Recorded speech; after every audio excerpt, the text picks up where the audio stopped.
Hello children, today we'll do E part of lesson number 3 laws of motion, which is gravitation. You know, each mass particle of the universe attracts other mass particles. The force of attraction between the two particles is because of their masses, and it is called gravitational force of attraction. So, for the magnitude of this force, Newton gave a law which is called the Newton's law of gravitation. According to Newton, the force of attraction between two bodies is directly proportional to the product of their masses and inversely proportional to the square of the distance between them. And the force acts along the line joining the two particles. So see this figure.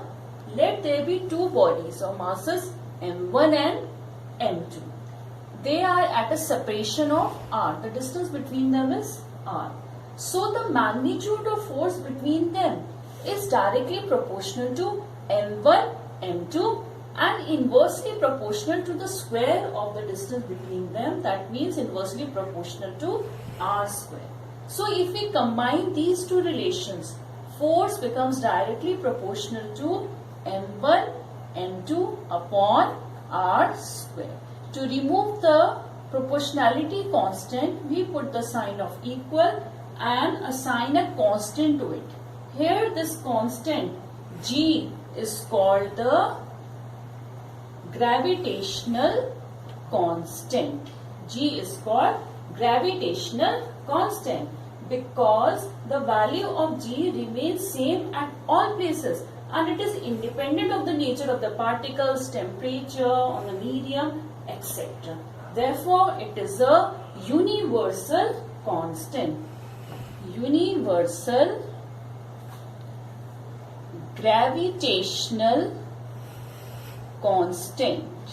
Constant means its value never changes.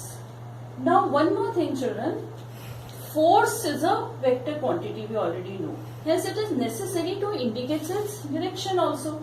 The direction of force F12 on mass m1 is towards m2 along the line joining the two masses. Whereas the force F21 on mass m2 is towards m1 along the same line. Now both these forces are equal in magnitude but opposite in direction to each other. That means F12 equals to minus F21. Equal in magnitude but opposite in direction. Thus it is an action-reaction force. That is, a particle exerts a force on other particle equal and opposite to the force that the second particle exerts on the first particle. Now children, we will obtain the Newton value of universal gravitational constant. From this equation, G becomes F into R square upon M1, M2. Now we know the SI unit of force is Newton. SI unit of this R distance is square meter. And the SI unit of mass is kilogram. So M1 into M2 is kilogram into kilogram. So this becomes Newton square meter per kilogram square. And the value of G is 6.67 into 10 to the power minus 11 Newton square meter per square kilogram. So in this equation, if M1 is 1 kilogram, we put M2 again 1 kilogram and R 1 meter. So what does the value of G becomes?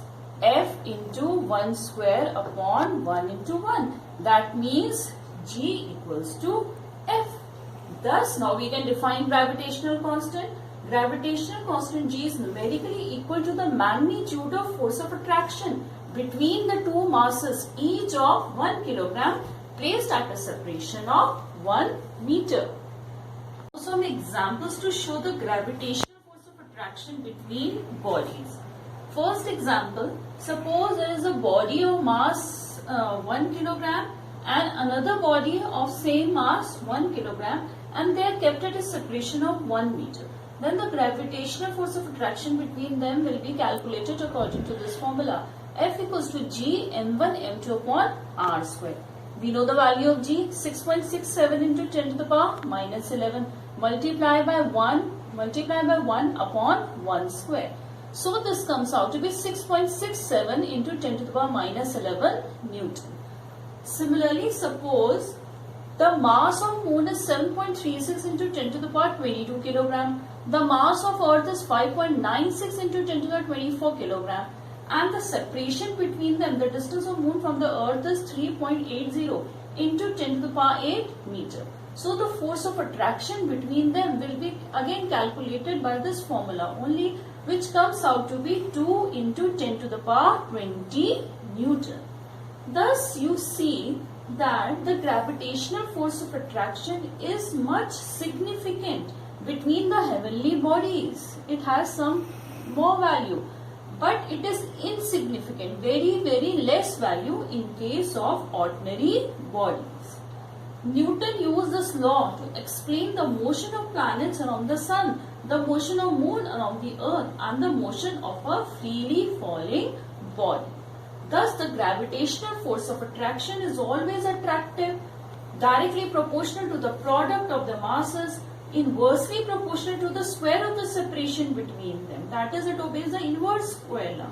Suppose we double the distance between the two masses, then the force of attraction is reduced to 1/4. And it is significant between heavenly bodies, but it is insignificant between ordinary bodies. Now, force due to gravity. According to the law of gravitation, the earth attracts each object around it towards its center. The force with which the earth attracts a body is known as the force of gravity on the body, which can be taken to act vertically downwards at the center of gravity of the body. In vertical motion near the earth's surface for a height much smaller than the radius of the earth, the force of the gravity on the body is assumed to be same throughout. Suppose this is earth and the body is at a height which is smaller than the radius of the earth. Then the force of gravity is assumed to be same throughout. Same force of gravity is acting on the body. Now, the force due to gravity on a body of mass m kept on the surface of the earth of mass capital M and radius of the earth is taken to be r. That is equals to F equals to G m upon r square, because the separation between the earth and the body m is r. So, putting the values of the mass of the body and the mass of the earth and the separation taken to be the radius, we will get the value of force as 9.8 Newton.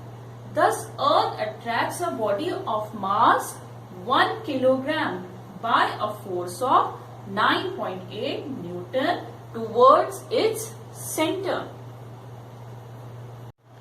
Now, one thing to be noted, children. As the earth attracts an object towards it, the object also attracts the earth towards it by equal force. Since the object is free to move, it starts moving towards the earth. But the earth, because of its large inertia, does not move towards the object. Thus, the force of gravity due to the earth is only significant. So children, we'll continue the rest of the topics in our next video. Thank you.